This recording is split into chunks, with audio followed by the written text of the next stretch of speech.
We have a long history in Louisiana. Some parts of it are prouder than others. Here at the Whitney Plantation, you get a look into the darkest parts of our past through a very unique lens.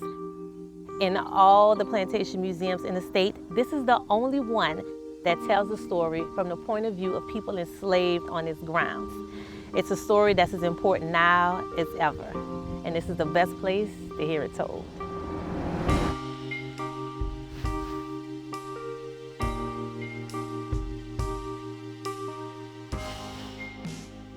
The Whitney was one of several plantations lining the river out of New Orleans, and so it's a short drive from the city to get here.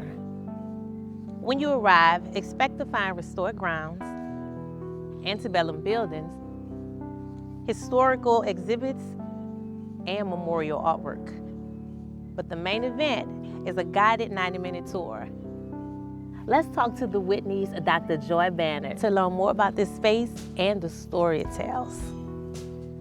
So Dr. Banner, tell me more about the origins of the place itself. So Whitney Plantation was originally founded in 1752. It operated until the 1970s as a sugar and rice plantation. Most people just associate it with the big house itself, and they are most interested in learning about the house.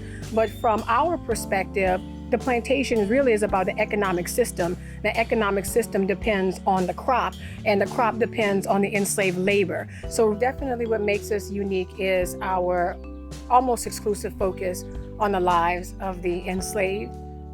The tour that we give here, we talk about the origins of the enslaved captives that were brought in from West Africa, and we transition into the domestic slave trade and what's happening as a result to the enslaved community to really get into the details about the lives of the enslaved people.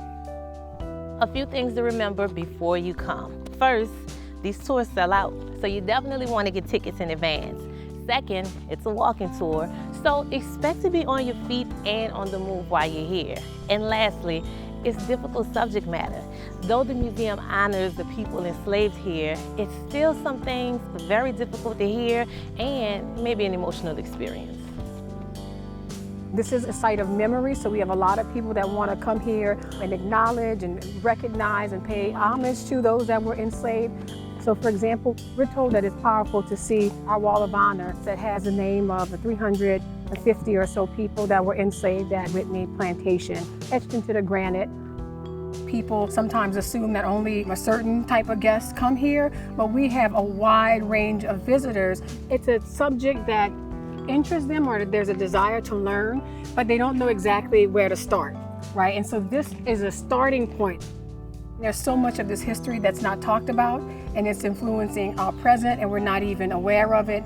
So if we want to start tackling those problems or have a better understanding of each other, we have to learn about this part of our history.